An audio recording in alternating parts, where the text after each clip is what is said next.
الفاتحة. أعوذ بالله من الشيطان الرجيم. بسم الله الرحمن الرحيم. الحمد لله رب العالمين الرحمن الرحيم مالك يوم الدين. إياك نعبد وإياك نستعين. اهدنا الصراط المستقيم صراط الذين أنعمت عليهم غير المغضوب عليهم ولا الضالين. Bismillahirrahmanirrahim. Qala al-musannifu rahimahullah ta'ala wa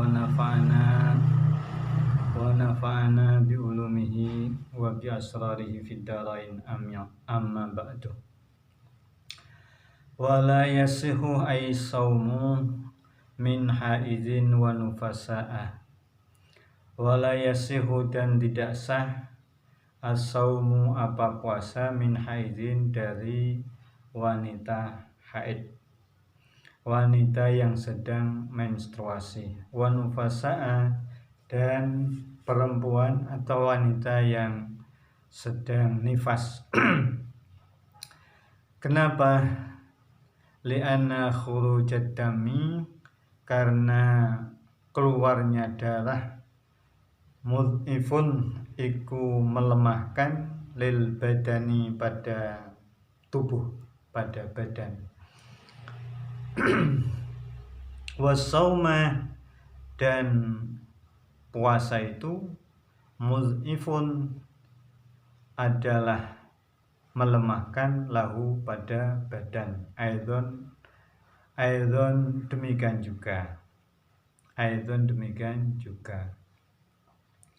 Falau umirat bisaum lajtama'a alaiha mud'ifani. Falau umirat, maka jika seorang perempuan diperintahkan puasa, maka pada orang perempuan tersebut ada dua hal yang melemahkan badannya. Ada dua hal yang melemahkan badannya. Satu itu keluar darah, ya, baik itu darah haid ataupun darah nifas. Yang kedua, pelaksanaan puasa itu sendiri. Kedua-duanya sama-sama melemahkan, membuat badan ini menjadi lemah. Wa syari'u nazirun li hifdzis sihhati. Sedangkan adapun syarak, ya, syari'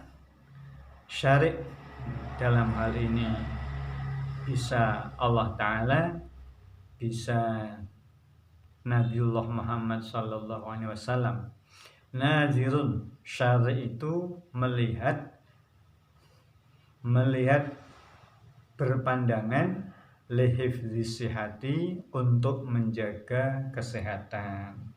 Afadahu ar-Ramli, telah memberikan pengertian faedah siapa Imam Ramli. Saya ulang lagi bahwa jika seorang wanita itu diperintahkan puasa, maka dia akan memikul dua hal yang membuat lemah badannya. Pertama, puasa itu sendiri. Yang kedua, keluar darahnya, baik itu darah nifas ataupun darah haid. Sedangkan syariat agama ini selalu memandang, memelihara pada kesehatan badan. Dari keterangan ini bisa kita simpulkan bahwa agama sesungguhnya mengutamakan kesehatan badan. Sesungguhnya agama mengutamakan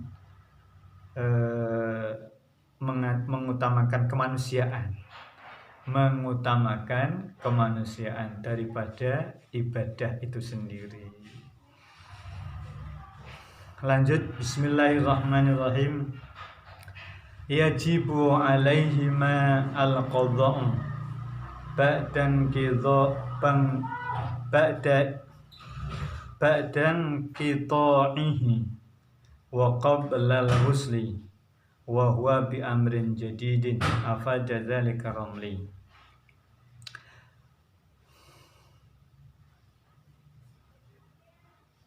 yajib wajib alaihima atas orang wanita, alaihima atas wanita yang sedang haid dan wanita yang sedang nifas itu mengqadha'i puasanya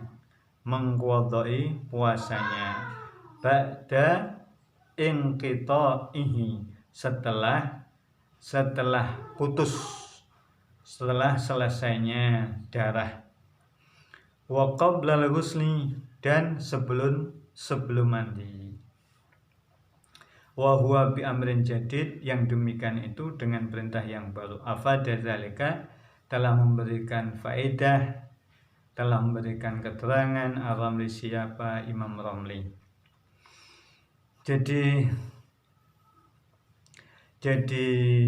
wanita yang sedang haid, wanita yang sedang nifas itu dia diwajibkan bersegera mengqadha'i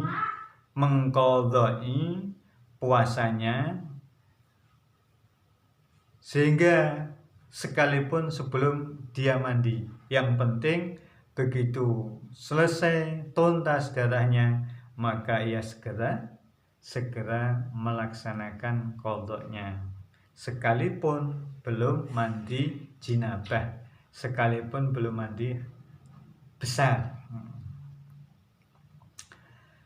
Li'annahu sallallahu alaihi wasallam amara Aisyata radhiyallahu anha biqadha'is shaum, karena Rasulullah sallallahu alaihi wasallam telah perintah kepada Siti Aisyah radhiyallahu anha biqadha'is shaum, dengan mengqadha'i puasa.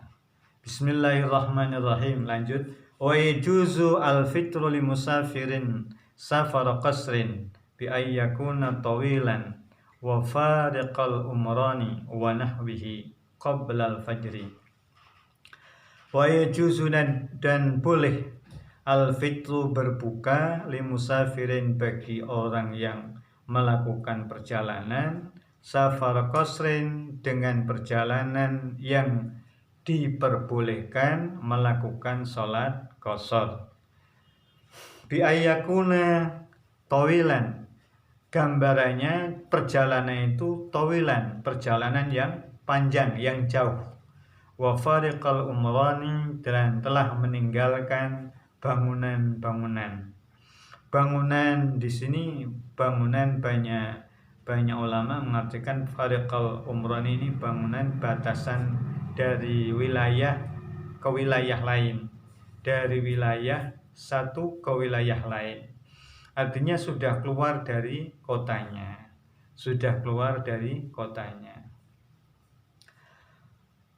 Wa nahwihi, dan sepadan umron, kalau tidak ada bangunan ya tanda-tanda apalah yang kira-kira itu sebagai batasan keluar dari wilayahnya, keluar dari kotanya. Qoblal fajri, yang pepergiannya itu, perjalanannya itu berangkat sebelum fajar, sebelum subuh. Saudara, demikian kira-kira dengan bahasa sederhananya begini. Kalau ada orang yang melakukan perjalanan jauh, yang kira-kira perjalanannya itu membolehkan orang melakukan sholat qashar, dan perjalanan itu dimulai atau keluar dari rumah sebelum fajar. Ini perlu ditegaskan, ada qayyidnya, qoblal fajri.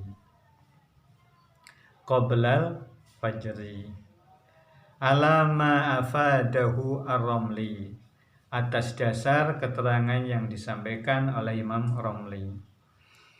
Wa dzalika binnasi wal ijma'i, yang demikian itu ditentukan oleh nas sekaligus ijma' ulama. Duna safarin qasirin, bukan perjalanan yang pendek, bukan perjalanan yang pendek. Kalau perjalanan hanya 1-2 kilo sampai 10 kilo ini masih terhitung perjalanan pendek. Perjalanan yang diperbolehkan melakukan sholat qashar itu sekitar 82 km. Wa safari maksiatin, dan bukan perjalanan maksiat. Bukan perjalanan maksiat. Bukan perjalanan maksiat. Contohnya perjalanan maksiat itu apa? Contohnya perjalanan maksiat seperti orang pergi jauh, ya. Katakanlah seperti dari Pekalongan sampai Semarang ini kira-kira sudah sampai kepada batasan seseorang melakukan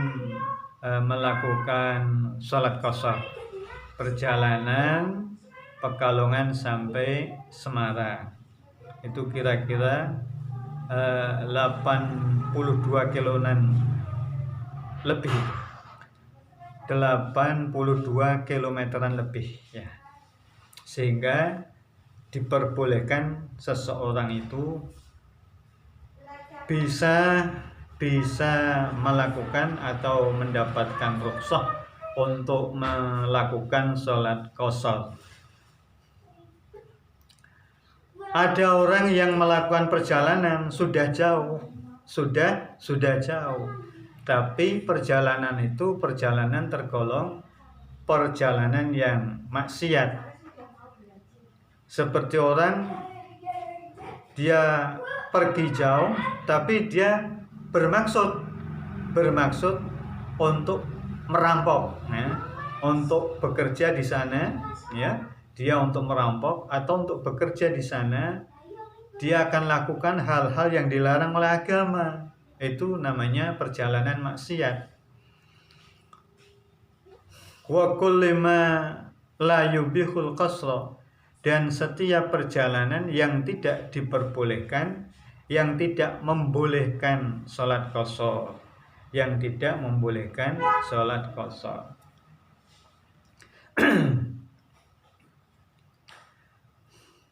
Afada zalika Ibnu Hajar telah memberikan keterangan tentang hal itu Imam Ibnu Hajar. Wa illam yashuqqah alaihi saum, sekalipun tidak memberatkan perjalanan itu, sekalipun puasanya itu tidak memberatkan dia. Artinya sebenarnya dia itu masih kuat untuk melakukan puasa,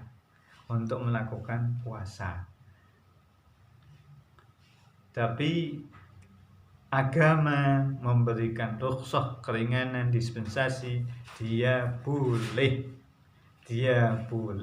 berbuka dengan syarat tadi, perginya ke tempat yang jauh, kira-kira perjalanan yang diperbolehkan sholat qashar. Yang kedua, perjalanannya dimulai sebelum fajar, artinya keluar dari rumah itu sebelum fajar. Perjalanannya bukan perjalanan maksiat. Kemudian dia orang puasa yang dalam perjalanan seperti ini, dia boleh berbuka iftar sekalipun sebenarnya dia masih kuat atau masih mampu melakukan puasanya. Bismillahirrahmanirrahim. Lanjut. Falau asbaha muqiman thumma safara fala yuftiru li'annahu ibadatun ijtama'a fiha al-musafiru wal hadru faghalabnal hadra wa qala al-muzanni yajuzu lahu al-fitru qiyasan ala man asbaha sha'iman famarida. Naam. Bismillahirrahmanirrahim. Fala asbaha muqiman, Kalau ada orang mukim, orang puasa sedang mukim, summa safaro, kemudian dia melakukan perjalanan, fala yuftiru, maka tidak boleh berbuka.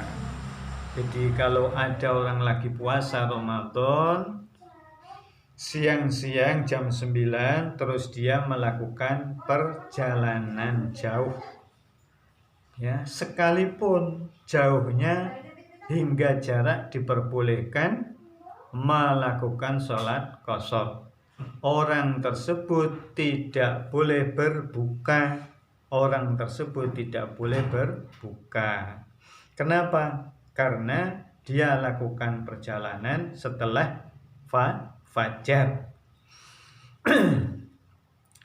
Li'annahu ibadatun, karena li'annahu ibadatun ijtama'a fihal musafiru wal hadru, karena di dalamnya, ya, karena di dalam ibadah ini terdapat dua keadaan. Satu keadaan safar, satu keadaan hador. Satu keadaan safar, satu keadaan mukim. Maka faghalabnal hador, maka yang kita menangkan adalah mukimnya, kondisi mukimnya. Wa qala al-Muzani, dan berkata Imam Muzani, yajuzu lahul fitru, orang yang demikian itu, kata Imam Muzani, boleh melakukan buka atau iftar, qiyasan alaman asbaha shaiman famaridha, dengan dikiaskan atas orang yang melakukan puasa kemudian dia sakit. Maka orang yang puasa kemudian sakitnya tidak tertahankan, dia boleh berbuka. Jadi orang yang, kata Imam Muzani ini, ya, kata Imam Muzani, orang yang telah melakukan perjalanan jauh sekalipun, kalau dia sekalipun keluar mulai perjalanan itu setelah fajar,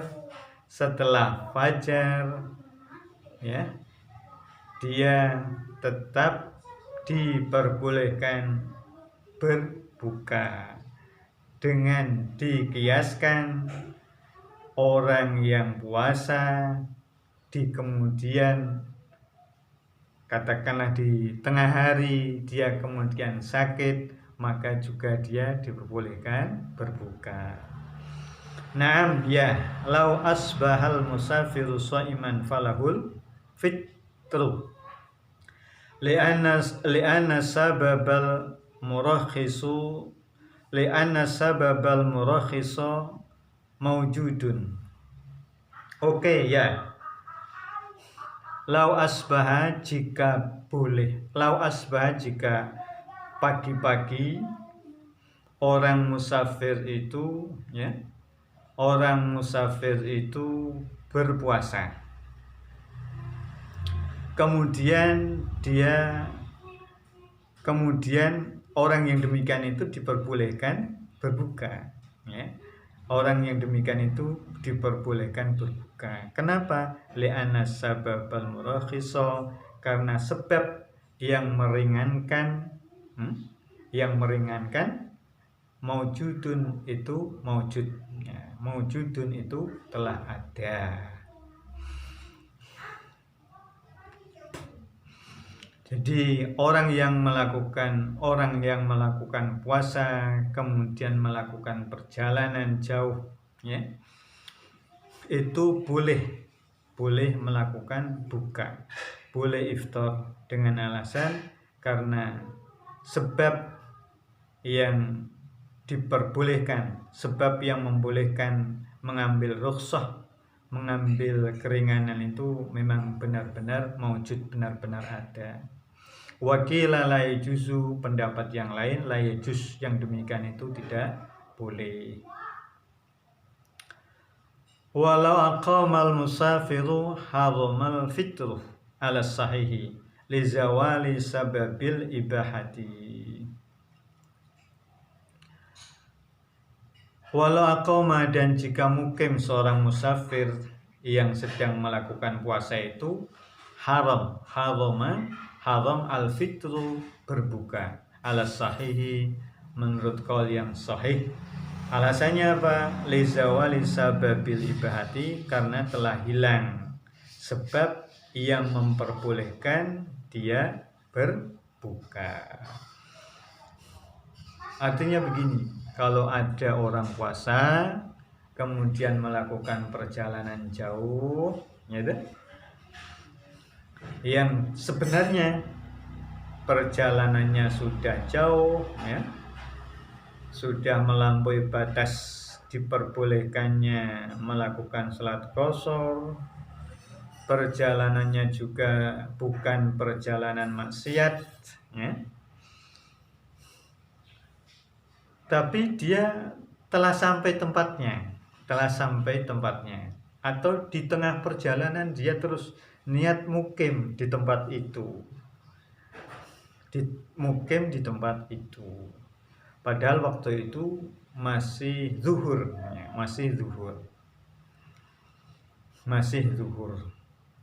Sebenarnya andaikan dia tidak berniat mukim di tempat itu, dia masih diperbolehkan untuk berbuka, ya, tapi karena dia niat mukim, akhirnya dia saat itu pula haramlah dia melakukan buka, membatalkan puasanya itu haram. Kenapa? Karena dia sekarang statusnya sudah mukim. Seperti orang Semarang, ya, atau ya orang Semarang pulang ke Pekalongan atau silaturahim ke Pekalongan dalam kondisi dia berpuasa.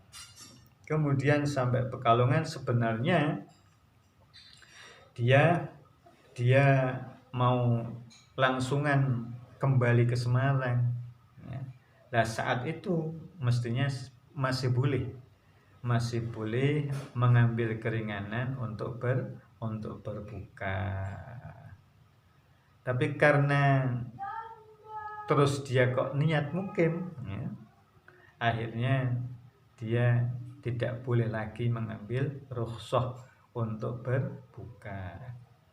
Kenapa? Alasannya karena sebab yang memperbolehkan dia buka itu telah tiada. Wa mislul musafiri fil hukmi al-mariduh, dan keserupaan orang musafir di dalam hukumnya itu seperti hukumnya orang yang sedang sakit. Jadi orang musafir, ya, yang telah memenuhi syarat di atas, secara hukum itu sebagaimana hukumnya orang yang sakit di dalam hal berpuasa. Afada dzalika kullahu al-Hasani, telah memberikan keterangan faedah tentang hal ini seluruhnya itu Imam Hasani. Bismillahirrahmanirrahim. Wa limaridin wa hamilin wa murdiatin yashukku ay sawmu alaihim masyaqqatan la tahtamilu ila akhirih, wallahu alam. Allahumma anfa'na bima 'allamtana wa 'allimna ma yanfa'una wa zidna 'ilman nafi'ah mubarakah. Rabbana atina fid dunya hasanah wa fil akhirati hasanatan wa qina adzabannar wa adkhilnal jannata ma'al abrar ya aziz ya ghafar ya rabbal alamin. Wa sallallahu ala khairi khalqihi sayyidina Muhammadin nabiyil ummi wa ala alihi wa sahbihi wa baraka wa sallam walhamdulillahi rabbil alamin.